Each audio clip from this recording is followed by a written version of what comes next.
नमस्कार। गीता आईएएस में आप लोग का स्वागत है। समय बर्बाद न करते हुए आज 34वीं क्लास है। 33वीं क्लास हो चुकी है। ठीक है, तो हमने सोशल लर्निंग पढ़ रहे थे जिसमें हमने क्लासिकल कंडीशनिंग पढ़ा था। आज हम पढ़ेंगे इंस्ट्रूमेंटल कंडीशनिंग। पहले समझेंगे कि कंडीशनिंग क्या होती है। ठीक है, मैंने क्लासिकल कंडीशनिंग में डायरेक्टली पूरा बता दिया था, लेकिन कंडीशनिंग को स्पेशल अलग तरीके से नहीं बताया था। लेकिन आज बताऊंगा कि सोशल लर्निंग में हमें इंस्ट्रूमेंटल कंडीशनिंग पढ़नी है। स्क्रीन पे देखेंगे सामने ये। तो इसमें पहले कंडीशनिंग क्या होती है, ये क्या होती है, बस इसी पे सब टिका हुआ है, बाकी वो आगे तो जुड़ गया है मामला। कंडीशनिंग का मतलब क्या होता है? कंडीशनिंग का मतलब ये होता है कि सीखने की प्रक्रिया, केवल बस इतना याद रखिए। कंडीशनिंग का मतलब सीखने की प्रक्रिया, या आपको सिखाने की प्रक्रिया, या आपको थोप देने की प्रक्रिया, या आपको ब्रेन वॉश कर देने की प्रक्रिया, माइंड को कंडीशन कर देना। तो कंडीशनिंग सीखने की प्रक्रिया जिसमें कोई जीव, इंसान या जानवर, जीव जब भी बोलते हैं तो इंसान या जानवर कोई भी ले लेंगे। इंसान या जानवर किसी खास स्थिति या व्यवहार को, मतलब एक सिचुएशन, एक बिहेवियर है कि किसी खास सिचुएशन या बिहेवियर को एक परिणाम के साथ जोड़ना सीखता है, कॉन्सिक्वेंसेस के साथ जोड़ना सीखता है। मान लीजिए किसी खास स्थिति और व्यवहार को किसी जो है परिणाम के साथ जोड़ता है। ठीक है, यही होती है कंडीशनिंग। आसान भाषा में बोलेंगे तो किसी व्यवहार को बार बार इनाम सजा से जोड़ दिया जाए, दिमाग उस व्यवहार को जो है कंडीशन कर लेता है। ठीक है, अभी समझ में आएगा क्या मतलब। किसी का व्यवहार बार बार किसी इनाम से या किसी सजा से जोड़ दिया जाए तो आपका जो दिमाग है उसे जो है कंडीशन कर लेता है, सीख लेता है पूरी तरीके से। तो अब इंस्ट्रूमेंटल कंडीशनिंग क्या है? कंडीशनिंग तो समझ में आ गया कि इनाम या सजा या किसी चीज़ से जोड़कर वो परिणाम जो है, अभी बताया कि परिणाम के साथ जोड़ना सीख लेता है। तो ये कंडीशनिंग होती है आपके दिमाग की कि मान लीजिए कोई इनाम है, सजा है, वो जो आपका दिमाग है उस व्यवहार को किसी जो है कंडीशन कर लेता है। तो इंस्ट्रूमेंटल कंडीशनिंग में कंडीशनिंग कैसे होती है? शुरुआत में क्या होती है, यदि कोई व्यक्ति या जानवर कोई भी काम करता है, रैंडम बिहेवियर, ठीक है, फिर जो है उस काम पर उसे जो है इनाम या सजा मिलती है। शुरुआत में कोई व्यक्ति, जानवर हटाइए, कोई व्यक्ति है, कोई काम कर रहा है, रैंडम कोई काम कर रहा है, उस पर जो है उसको इनाम मिलता है या सजा मिलती है। ठीक है, फिर धीरे धीरे दिमाग समझ जाता है कि एक्स काम को ही है, अच्छा एक्स काम कर रहा हूँ तो अच्छा नतीजा मिल रहा है, तो इससे फ़ायदा हो रहा है, वाई काम कर रहा हूँ तो इससे बुरा नतीजा हो रहा है, तो इसे करने से बचना चाहिए।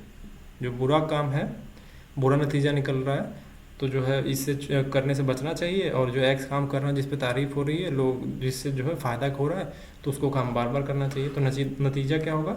वही व्यवहार जो है कंडीशनड, यानी आदत जैसा हो जाएगा आपका। कि मतलब जो अच्छी वाली चीज़ है, जिससे तारीफ हो रही है, जिससे फ़ायदा हो रहा है, वो आपका ब्रेन कंडीशन कर लेगा। ठीक है, तो आपका व्यवहार जो है उस तरीके का आदत आपका बन जाएगा। एग्जाम्पल के लिए, एक बच्चा जो है टेबल पर रखी किताब को बार बार गिराता है। ठीक है, तो पहली बार गिराया तो माँ ने डांटा, फिर दूसरी बार जब गिराया तो माँ ने ज़ोर से डांट दिया, फिर तीसरी बार जैसे ही गिराने लगा तो माँ आके हाथ से पकड़ के रोक लिया। तो धीरे धीरे क्या है, बच्चे के दिमाग में ये बात कंडीशनड हो गई कि किताबें गिराने से डांट मिल रहा है, तो वो ऐसा करना बंद कर देगा। समझ में आया? अभी अब समझना है कि क्लासिकल कंडीशनिंग और इंस्ट्रूमेंटल कंडीशनिंग में डिफरेंस क्या है। देखिए, क्लासिकल कंडीशनिंग में क्या है, सिग्नल पर प्रतिक्रिया से सीखी जाती थी। मतलब घंटी बजी, फिर कुत्ता आया तो लार टपकाने लगा, घंटी बजी, तो क्या है, सिग्नल से कर रहा था।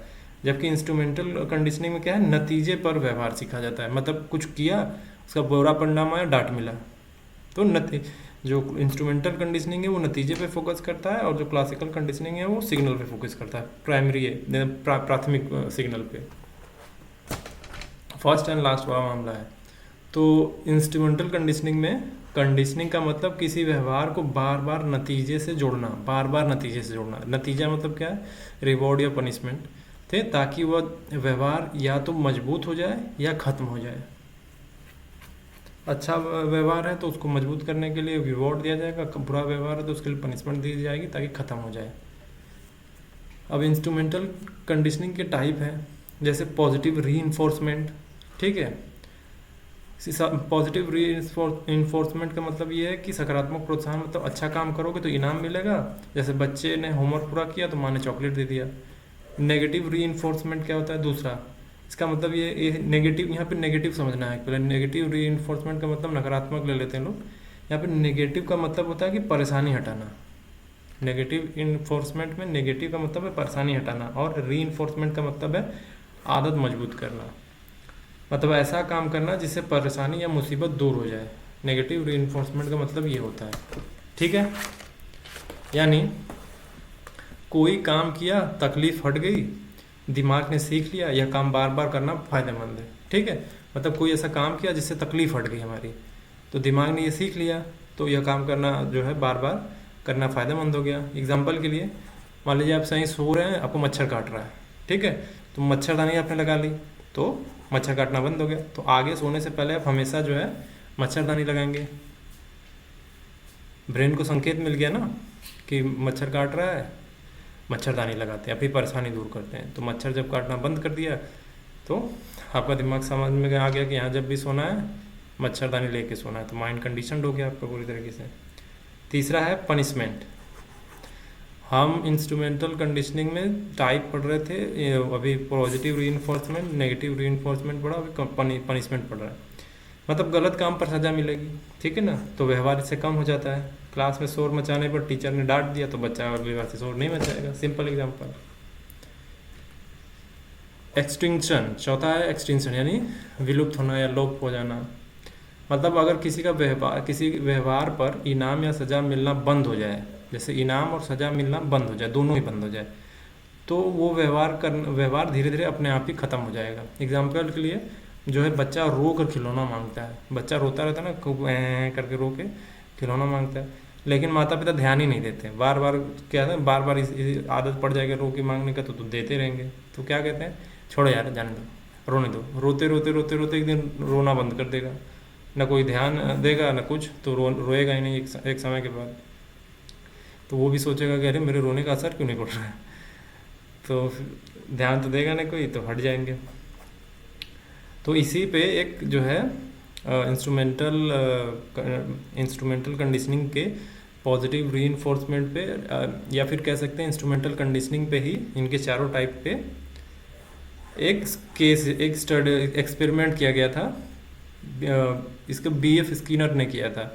तो स्किनर्स बॉक्स एक्सपेरिमेंट इसको कहते हैं। आप इंटरनेट पे सर्च करेंगे स्किनर्स बॉक्स एक्सपेरिमेंट तो आपको पता चलेगा। इसमें हुआ क्या था कि जो साइकोलॉजिस्ट BF स्किनर थे ना, एक बॉक्स बनाई थी, मतलब एक चूहेदानी टाइप का बोल सकते हैं, या तो थोड़ा बड़ा बॉक्स बनाया था, ठीक है। उस बॉक्स में एक चूहे को रखा और एक लीवर लगा दिया, बॉक्स में लगा के एक लीवर लगा दिया। लीवर का मतलब पेट में लीवर नहीं लगा दिया, वो हैंडल टाइप का नहीं, तो खींचो, लीवर मतलब खींचना किसी चीज़ को, वो चीज़ लगा दी, एक तरीके से स्विच लगा दिया, ठीक है, लीवर। जब चूहा लीवर दबाता था, स्विच दबाता था, तो उसे खाना मिलता था, ठीक है। जब लीवर पे गलती, आप कहेंगे कि चूहा जाके ऐसे हाथ से खींच रहा है, नहीं, वो उसी में इधर उधर घूमता था, हाथ लग जाता था तो खाना आ जाता था। तो उसका ब्रेन एक्टिव हो गया इस मामले में कि जब भी मेरा हाथ टच हो रहा है या मेरा शरीर टच हो रहा है इससे, तो खाना आ जा रहा है। तो बार बार ऐसे ऐसे जाके करने लगा धीरे धीरे। तो धीरे धीरे चूहा सीख गया कि अगर मैं लीवर दबाऊँ तो खाना मिलेगा। ये एक्सपेरिमेंट चल रहा था कि चूहे का जो एटीट्यूड चेक किया जा रहा था। तो ये क्या था, जो बार बार उसको दबाने से खाना मिल रहा था, तो ये पॉजिटिव रीइंफोर्समेंट था, ठीक है। बाद में अगर लीवर दबाने पर उसे हल्का करंट लगे तो चूहा जो है बटन दबाना बंद कर देता था, तो ये पनिशमेंट था। मतलब ये कि एक लीवर लगाया था जिससे उसको खाना मिलता था। एक समय तक जो है स्किनर बॉक्स एक्सपेरिमेंट किया गया, तो स्किनर ने एक लीवर लगाया जिसमें खाना बार बार मिल रहा था, टच होता हल्का सा खाना आ जाता। तो अब चूहा बार बार उसको लगा टच करने, तो उसका दिमाग में संकेत मिल गया कि इसको टच करने से खाना मिल रहा है। फिर एक समय के बाद उन्होंने एक और बटन लीवर लगा दिया करंट वाला, ठीक है। तो एक से टच होता तो खाना मिलता, फिर दूसरा भी उसके सामने लीवर था, वो भी धीरे से टच किया, करंट मार दिया, तो डर के पीछे हट गया कि वो धीरे धीरे जो है उसका दिमाग में संकेत मिल गया कि इससे खाना मिल रहा है और इससे करंट लग रहा है, तो इधर नहीं जाना है, तो इधर जाना है। समझ में आया? तो ये पॉजिटिव रीइंफोर्समेंट का या फिर कह सकते हैं पनिशमेंट का, ये सारी चीज़ें ये एक्सपेरिमेंट किया गया। तो स्किनर बॉक्स एक्सपेरिमेंट है, यूट्यूब पे सर्च करेंगे तो दिखेगा, बहुत सारे एक्सपेरिमेंट है उनको। समझ में आया? तो इंस्ट्रूमेंटल कंडीशनिंग समझ में आया कि कैसे ब्रेन जो है नतीजों को देख के तैयार हो रहा है, कंडीशन हो रहा है आपका। अब ये हो गया, इंस्ट्रूमेंटल कंडीशनिंग हो गया। अब सोशल लर्निंग।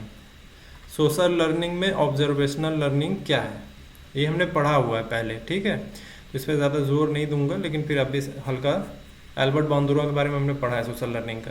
तो सोशल लर्निंग क्या है, ऑब्जर्वेशनल लर्निंग क्या है, जब हम दूसरों को देख कर सीखते हैं, यही ऑब्जर्वेशनल लर्निंग है, जब हम दूसरों को देख कर सीखते हैं, ठीक है। अब इसमें ध्यान देने वाली बात है कि इसमें हम खुद अनुभव करने की ज़रूरत नहीं होती, हमें खुद अनुभव करने की ज़रूरत नहीं होती, बल्कि हम किसी और के अनुभव से सीख लेते हैं। मतलब खुद ट्रायल एंड एरर नहीं करते, दूसरे की ट्रायल एंड एरर से हम सीख लेते हैं। मतलब आप कोई गलती नहीं कर रहे हैं, सामने वाले ने गलती करी है, उसके अनुभव है, तो हम दूसरे के अनुभव से हम सीख ले रहे हैं, ठीक है। यानी देख कर सीखना, ना कि खुद करके। तो कैसे काम करता है ये, तो पहले कैसे ऑब्जर्वेशनल लर्निंग कैसे काम करता है, पहले आता है अटेंशन, मतलब ध्यान देना। सबसे पहले हम किसी के व्यवहार पर ध्यान देते हैं, ठीक है, ध्यान से देखते हैं, ठीक है। बच्चा, मान लीजिए एग्जांपल के लिए, अपने बच्चा जो है अपने पिता को गाड़ी चलाते हुए ध्यान से देखता है कि बाबूजी हमारे गाड़ी चला रहे हैं। दूसरा स्टेप क्या आता है, रिटेंशन, यानी याद रखना, जो देखा उसे दिमाग में स्टोर कर लिया, ठीक है। तो एग्जांपल क्या है कि बच्चा याद रखता है कि गाड़ी का स्टार्ट बटन कैसे दबाया जाता है, बच्चा देख रहा है पिता को, समझ में। फिर रिप्रोडक्शन, यहाँ पे ध्यान देंगे, मैं रिप्रोडक्शन नहीं बोल रहा हूँ, रिप्रोडक्शन बोल रहा हूँ, दोहराना, इसका मतलब होता है दोहराना। तो क्या होता है, मौका मिलने पर वही व्यवहार करके दिखाना, इसका मतलब होता है कि मौका मिलने पर वही व्यवहार करके दिखाना। एग्जाम्पल के लिए, बच्चा बाद में खिलौने वाला कार चलाते समय वही स्टेप कॉपी करता है।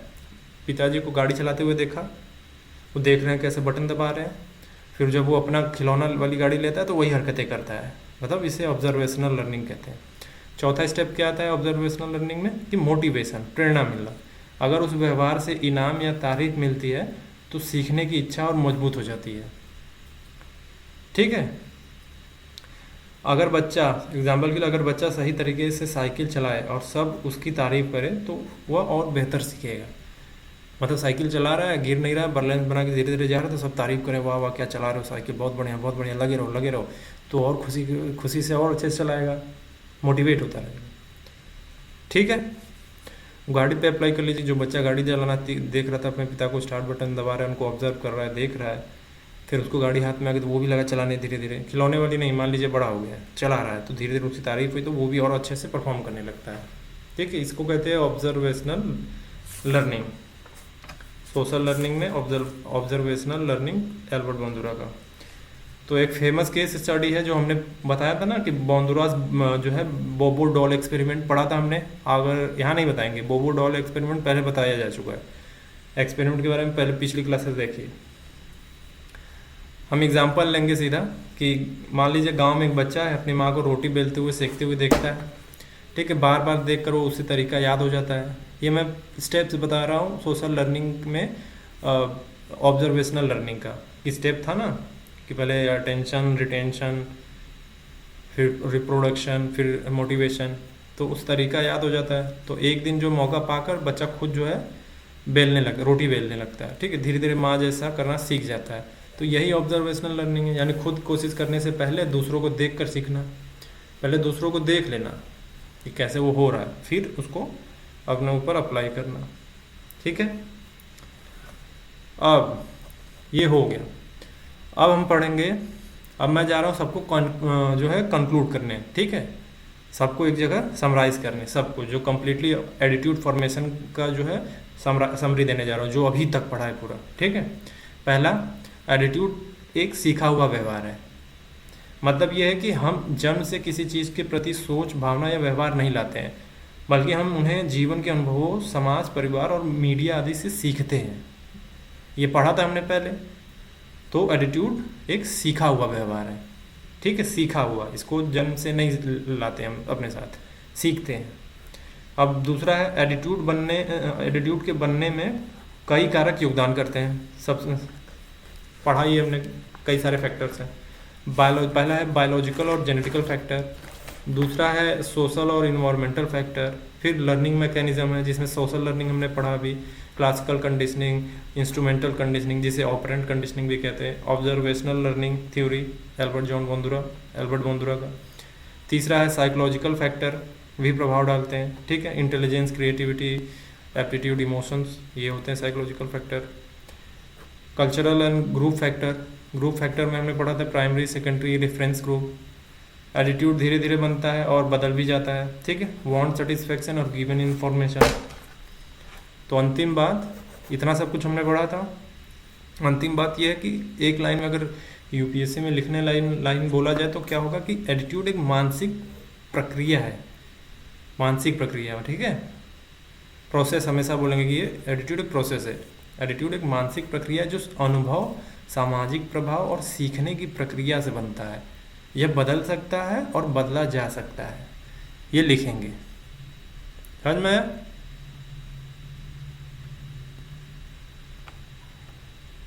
तो कंक्लूड कर दिया सारा। अब हम पढ़ेंगे कि एटीट्यूड के फंक्शन क्या है, कार्य क्या है, ये सब हो गया। एटीट्यूड के कार्य क्या है, फंक्शन क्या है, ये सारी चीज़ें। तो स्क्रीन पे देखिए एटीट्यूड के फंक्शन, ठीक है। एक साइकोलॉजिस्ट थे डेनियल कार्च, 1996 में आए थे। तो इन्होंने जो है एटीट्यूड के 4 जो है प्रमुख कार्य बताए थे डेनियल कार्च ने, ठीक है। पहला था नॉलेज फंक्शन, ज्ञानात्मक प्रकार में। अभी पढ़े थे रवैया, एटीट्यूड के कार्य क्या है, ठीक है। तो इन्होंने 4 बताया, डेनियल कार्च ने, साइकोलॉजिस्ट थे, कि पहला था नॉलेज फंक्शन। मतलब क्या है नॉलेज फंक्शन का?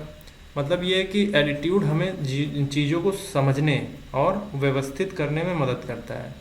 ये हमारे सोचने के ढंग को दिशा देता है एटीट्यूड। एक उदाहरण लेंगे। राम को प्लास्टिक राम को पता है कि प्लास्टिक से पर्यावरण को नुकसान होता है, ठीक है, ये बात उसको पता है अच्छे से। तो अब क्या करेगा, इसलिए उसका एटीट्यूड जो है प्लास्टिक विरोधी है, विरोध में। अब वह हर जगह कपड़े का थैला ले जाता है, वो ऐसा एटीट्यूड में अपने करता है, ठीक है। तो ये था नॉलेज फंक्शन।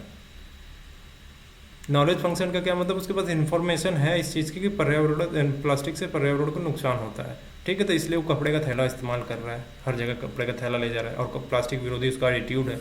तो क्या हुआ, तो उसको ये पता है ना कि एटीट्यूड हमें चीज़ों को समझने और व्यवस्थित करने में मदद करता है। उसका एटीट्यूड उस टाइप का बना हुआ है उसके नॉलेज मिलने पे। तो इसीलिए इसको कहते हैं नॉलेज फंक्शन, जो नॉलेज है उसके पास इस चीज़ का, तो उसका एटीट्यूड क्या बना, प्लास्टिक विरोधी। दूसरा है इंस्ट्रूमेंटल यूटिलिटेरियन फंक्शन, यानी इसको एडजस्टमेंट फंक्शन भी कहते हैं, या साधना परक, उपयोगी कार्य, ऐसे वर्ड्स आते हैं। स्क्रीन पे देखेंगे, इसमें लिखा हुआ है, ठीक है। मतलब क्या है इसका, इंस्ट्रूमेंटल या यूटिलिटेरियन फंक्शन का? इसमें क्या होता है कि हम ऐसा एटीट्यूड अपनाते हैं जिससे हमें फ़ायदा या इनाम मिले या नुकसान से बचा जा सके। ये हम ऐसा एटीट्यूड अपनाते हैं, इसे कहते हैं इंस्ट्रूमेंटल यूटिलिटेरियन फंक्शन, यानी एडजस्टमेंट फंक्शन। क्या होता है एग्जाम्पल, छात्र का रवैया अगर पॉजिटिव है कि अच्छी तरह पढ़ाई करने से अच्छे अंक और नौकरी मिलती है, तो वो यूटिलिटेरियन फंक्शन करेगा। तो वो यूटिलिटेरियन फंक्शन है, मतलब छात्र को पता है कि अच्छे से पढ़ाई करने पे अच्छा अंक मिलेगा तो नौकरी पक्की है, जॉब मिलना ही मिलना है। तो क्या करेगा वो, उसका एटीट्यूड जो है यूटिलिटेरियन फंक्शन पे काम करेगा, तब वो उस तरीके का एक्ट करेगा। नहीं पता, अगर गारंटी नहीं है कि नहीं मिलेगा, तो फिर वो क्यों करेगा, इस तरीके का करेगा ही नहीं। मान लीजिए कि किसी कर्मचारी का बॉस के प्रति रिस्पेक्टफुल जो है एटीट्यूड रखता है, क्यों? क्योंकि उसको पता है कि प्रमोशन और सैलरी जो है यहीं से बढ़नी है, ठीक है। तो ये इंस्ट्रूमेंटल या यूटिलिटेरियन फंक्शन है।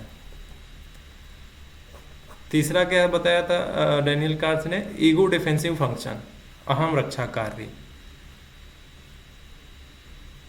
इसमें ये इसका मतलब ये है कि जो एटीट्यूड हमें जो है अपने आत्मसम्मान और अहंकार को बचाने में मदद करता है। ठीक है। क्या कभी कभी हम किसी चीज़ के बारे में नकारात्मक जो है रवैया या एटीट्यूड सिर्फ इसलिए रखते हैं और जो जो अपनी कमजोरियों को छुपा सकें, ऐसा होता है।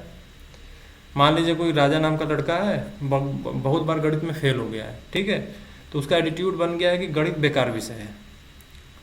ठीक है। दरअसल बात यह है कि वो अपने आप को कमज़ोर मानना नहीं चाहता। ठीक है, इसलिए वो जो है नकारात्मक एटीट्यूड अपना लिया है ताकि उसका जो ईगो है डिफेंस हो सके, अपने ईगो को सेटिस्फाई कर सके। यह गणित ही बेकार चीज़ है, फालतू है। तो इसे क्या कहते हैं, ईगो डिफेंसिव फंक्शन। उसका एटीट्यूड बन गया है इस तरीके का कि अपने ईगो को डिफेंस करना है किसी तरीके से। चौथा क्या बताया डेनियल काज ने, value expressive function. Value expressive function, मूल्य प्रदर्शक कार्य। मतलब क्या है इसका, मतलब ये है कि हमारा रवैया जो है हमारे व्यक्तिगत मूल्य और विश्वास को व्यक्त करता है। अब दिमाग में ये आएगा कि इसका क्या मतलब है, इसका भी कोई मतलब है तो ये भी दिमाग में घूम रहा होगा कि हमारा रवैया हमारे व्यक्तिगत मूल्य यानी वैल्यूज और बिलीव को व्यक्त करता है। तो इसके ज़रिए हम दूसरों को बताते हैं कि हम किस तरीके के इंसान हैं। अब एग्जाम्पल लेंगे ताकि समझ पाएँ अच्छे से। तो एग्जाम्पल ये है कि कोई व्यक्ति पर्यावरण के लिए पॉजिटिव एटीट्यूड रखता है तो क्या करता है, पेड़ लगाता है, दूसरों से भी यही करने को कहता है, यही करने को कहता है। इससे पता चलता है कि उसके वैल्यूज़ प्रकृति संरक्षण से जुड़े हुए हैं। समझ में इसका वैल्यू एक्सप्रेसिव फंक्शन कैसे काम कर रहा है, जो हमारे अंदर के बिलीव वैल्यूज़ हैं और विचारों को जो दुनिया के सामने रखना होता है। कैसे रखेंगे, मान लीजिए आपका एटीट्यूड जो है पर्यावरण के प्रति रक्षा का है, तो कैसे होगा, पेड़ लगाएंगे, दूसरों को कहेंगे तो लोगों को पता चलेगा कि अच्छा इसका वैल्यूज़ ये है, पेड़ों की रक्षा करना, एक्टिविस्ट है, इन्वायरमेंटलिस्ट है। ठीक है। गांधी जी का कैसे पता चलता था, कहते थे वो अहिंसा सत्य बोलते थे तो उनकी वैल्यूज़ पता चलते थे कि ये जो है गांधीयन टाइप के हैं। मतलब इनका जो है वैल्यूज़ है अहिंसा और सत्य बोलना, दूसरों के प्रति सकारात्मक रवैया रखना, सबको इक्वली ट्रीट करना। तो उनको सबको पता चलता था कि इनका जो है वैल्यूज़ ये है, तो अपने वैल्यूज़ को एक्सप्रेस करते थे एक्ट से, बोल के। समझ में, तो इसे कहते हैं वैल्यू एक्सप्रेसिव फंक्शन। तो एटीट्यूड क्या है उनका, सबको इक्वली ट्रीट करना, सबको समान समझना, उसके लिए वो बोलते थे, एक्ट करते थे। तो ये वैल्यू एक्सप्रेसिव फंक्शन है। तो पता चलता था आपके अंदर बहुत सारे वैल्यूज है, ईमानदारी है, सत्य है, निष्ठा है, तो कैसे उसको एक्सप्रेस करेंगे, करके ना कुछ एक्टिविटी करेंगे, बोलेंगे तो लोगों को पता चलेगा। इसी को बोलते हैं वैल्यू एक्सप्रेसिव फंक्शन। अब फंक्शन ऑफ एटीट्यूड में कि मतलब एटीट्यूड के कार्य क्या है, उसमें कॉग्निटिव फंक्शन क्या है, अब ये पढ़ने जाए, स्क्रीन देखेंगे। कॉग्निटिव फंक्शन क्या है, उससे पहले जो है हमें ये समझना होगा कि कॉग्निटिव फंक्शन क्या है। ठीक है, जब हम क्या है मतलब क्या है, जब हमारा एटीट्यूड किसी चीज़ को समझने, सोचने और उसके बारे में राय बनाने में मदद करता है तो वह एटीट्यूड का कॉग्निटिव फंक्शन कहलाता है। एटीट्यूड का कॉग्निटिव फंक्शन कहलाता है कि जब हम किसी के प्रति होता है ना कि कोई राय बनाने जाते हैं तो किसी चीज़ को पहले समझेंगे, फिर सोचेंगे, फिर उसके बारे में राय बनाएंगे। तो कॉग्निटिव फंक्शन क्या है, कॉग्निटिव फंक्शन क्या है, वही करता है ना कि पहले समझेगा, सोचेगा, फिर उसके बारे में किसी के प्रति राय बनाने में हमारी मदद करेगा। तो ये कॉग्निटिव फंक्शन है। तो यह हमें चीज़ों को जल्दी और सरलता से समझने का मानसिक शॉर्टकट देता है। हमारे ब्रेन का एक शॉर्टकट है ताकि चीज़ों को जल्दी से और सरलता से समझें हम। एक एग्जांपल ले लेते हैं। रवि एक स्कूल टीचर है। ठीक है, रवि एक स्कूल टीचर है। वह हमेशा कहता है कि मोबाइल बच्चों की पढ़ाई बिगाड़ता है। अब रवि का यह एटीट्यूड कैसे बना, मतलब रवि एक स्कूल का टीचर है और वो मोबाइल के प्रति नकारात्मक है कि बच्चों को ये पढ़ाई में बर्बाद करता है। तब रवि का एटीट्यूड ये कैसे बन गया, रवि का एटीट्यूड कैसे ये डेवलप हो गया इस तरीके का। तो क्या होता है कि उसने देखा कि बच्चे जो है स्कूल में भी मोबाइल चलाते हैं। उन्होंने नोटिस किया, मतलब रवि ने नोटिस किया कि बच्चे होमवर्क नहीं करते लेकिन गेम में बहुत समय बिता देते हैं। उसके दिमाग में एक सोच बन गई, मोबाइल इज इक्वल टू नुकसानदायक, मतलब मोबाइल खराब है। उसके दिमाग में बन गया ये। ठीक है, साइकोलॉजी की दुनिया में एक और इसको बोलते हैं कि इलिसिट जनरलाइजेशन बोलते हैं, कि मतलब थोड़े से डेटा से एक व्यापक अर्थ निकाल लेना। ऐसे लोगों को मूर्ख भी बोलते हैं आम भाषा में, लेकिन यहाँ हमको समझना है कि कॉग्निटिव जो है एटीट्यूड समझना है, कॉग्निटिव एटीट्यूड समझना है। कॉग्निटिव फंक्शन क्या है, मतलब फंक्शन ऑफ एटीट्यूड में कॉग्निटिव फंक्शन क्या है, हमको वो समझना है। तो दिमाग में क्या इसके दिमाग में बन गया कि मोबाइल ख़राब है, तो रवि जो है, अब रवि जहाँ भी मोबाइल देखता है तो उसके दिमाग में वही एटीट्यूड एक्टिव हो जाता है कि ये पढ़ाई के लिए ख़राब है। जहीं भी मोबाइल देख ले, कहीं भी मोबाइल देख ले, उसके दिमाग में बन जाता है कि नहीं नहीं ये तो ठीक ही नहीं है किसी के लिए। तो ये रवि के एटीट्यूड का कॉग्निटिव फंक्शन है। तो ये रवि के एटीट्यूड का कॉग्निटिव फंक्शन है दिमाग का, मतलब एक उसको सोचा, उसको जानकारी मिली, उसने सोचा, एक राय बना लिया कि ये तो ख़राब है। ठीक है, तो क्योंकि वह मोबाइल के बारे में अपनी सोच, अनुभव और जानकारी के आधार पर एक मानसिक धारणा बना चुका है। ठीक है, तो निष्कर्ष क्या निकलेगा, जब एटीट्यूड हमें किसी वस्तु, व्यक्ति या स्थिति को समझने, आकलन करने और निर्णय लेने में मदद करता है तो उसे कॉग्निटिव फंक्शन कहते हैं। आपको कॉग्निटिव फंक्शन समझ में आया ना? मेन चीज़ हम लोग को यही समझना है कि किसी वस्तु, व्यक्ति या स्थिति को समझने, उसका एनालिसिस करने और निर्णय लेने में मदद करता है कॉग्निटिव फंक्शन। रवि का एग्जाम्पल था, स्कूल में उसने कोई ऑब्जेक्ट देखा, फ़ोन, अब फ़ोन देख रहा है कि सभी बच्चे चला रहे हैं, होमवर्क नहीं कर रहे हैं, टाइम पे नहीं कर रहे, तो उसका क्या, उसके दिमाग में वो चला गया। उसने वस्तु को पहले एनालाइज किया, मतलब उसकी देखा, उसको समझा, फिर एनालाइज कर लिया कि ये जो है बच्चों के लिए ठीक नहीं है। उसने नेगेटिव एटीट्यूड उसका डेवलप हो गया उस तरीके से लेके। तो क्या था, ये कॉग्निटिव फंक्शन था दिमाग का, उसके ब्रेन का कॉग्निटिव एटीट्यूड का कॉग्निटिव फंक्शन था, तो उसको संकेत दे दिया कि नेगेटिव चीज़। समझ में आ गया? तो कॉग्निटिव फंक्शन हमें मदद करता है जब एटीट्यूड हमें किसी वस्तु, व्यक्ति या स्थिति को समझने या आकलन करने या उसे निर्णय लेने में मदद करता है तो उसे कॉग्निटिव फंक्शन कहते हैं एटीट्यूड का। अब फंक्शन ऑफ एटीट्यूड में स्कीमा क्या होता है? स्कीमा बहुत इंपॉर्टेंट है, यहाँ पे समझना बहुत ज़रूरी है स्कीमा क्या होता है। तो स्कीमा समझने में दिमाग घूम जाएगा कि फंक्शन ऑफ एटीट्यूड में हमें कॉग्निटिव फंक्शन के स्कीमा को समझेंगे कि स्कीमा क्या होता है। ठीक है, स्कीमा असल में क्या होता है। ठीक है, तो स्कीमा को जब मैं अभी आराम से बोल दूँ कि स्कीमा कोई भौतिक चीज़ नहीं है। ठीक है, जैसे किसी को हम छू सकते हैं, ऐसे किताब या फाइल नहीं है जैसे हम हाथ से पकड़ लें ऐसे। ठीक है, तो पहले तो ये दिमाग में नहीं रखना कि स्कीमा कोई और भौतिक चीज़ या फिजिकल ऑब्जेक्ट है, बल्कि ये जो हमारे दिमाग का मानसिक ढांचा है, मतलब एक मेंटल फ्रेमवर्क है कॉग्निटिव स्ट्रक्चर का। ठीक है, एक कॉग्निटिव स्ट्रक्चर है या कह सकते हैं मेंटल फ्रेमवर्क है। अब सवाल ये कि ये क्या है मेंटल फ्रेमवर्क, कॉग्निटिव स्ट्रक्चर, थोड़ा और क्लियर करिए। तो और क्लियर करने के लिए, स्कीमा दिमाग में स्टोर्ड इंफॉर्मेशन का पैटर्न है।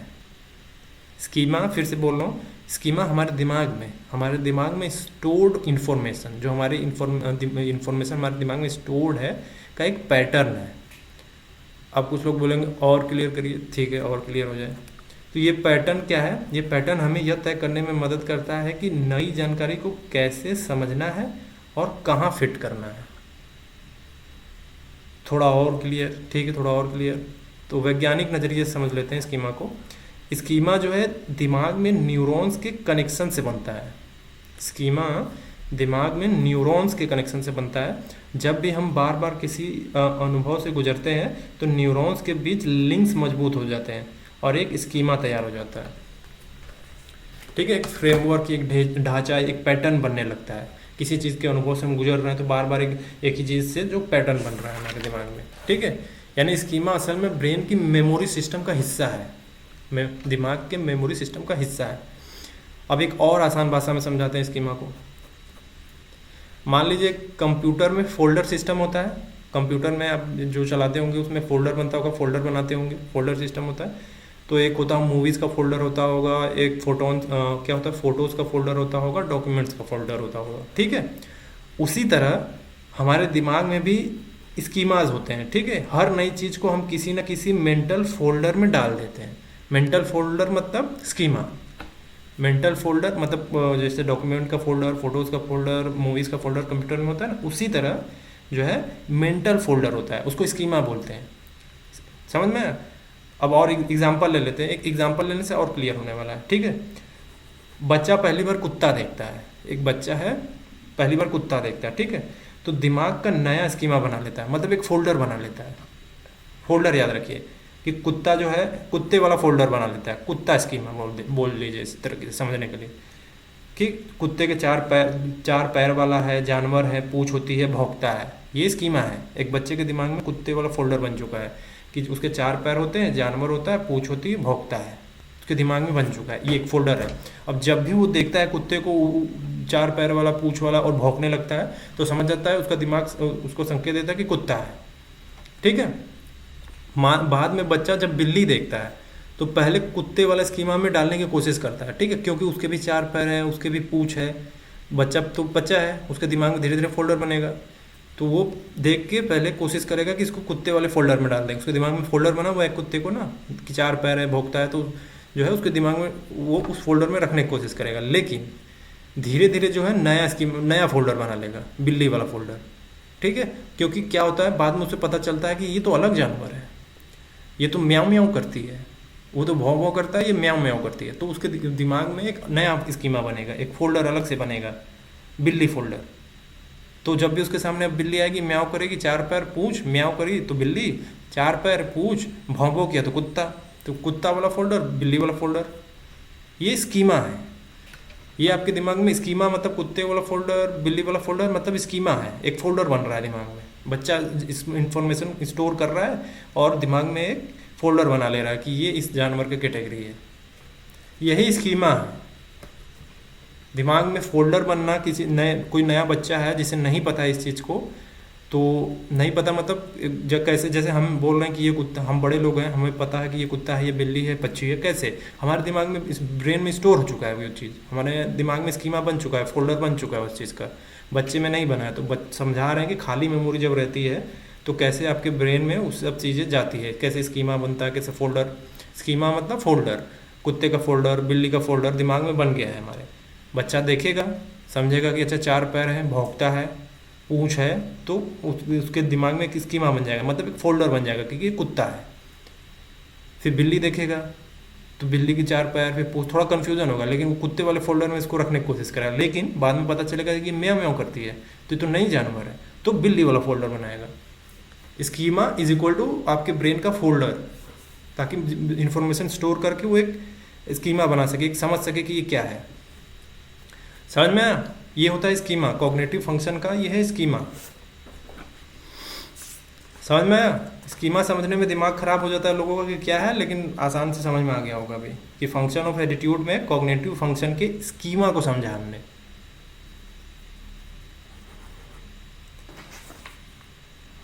ये टेंजिबल नहीं है, हम इसे छू नहीं सकते, ये हमारे दिमाग का हिस्सा है कि स्कीमा क्या होता है। समझ में आ गया होगा? अब एटीट्यूड बेस्ड स्कीमा क्या होता है। अब स्कीमा तो समझ में आ गया क्या हो गया। अब स्कीमा समझ गए तो आगे अब ये समझ में आएगा कि एटीट्यूड बेस्ड स्कीमा क्या होता है। अब एटीट्यूड बेस्ड स्कीमा क्या मतलब है?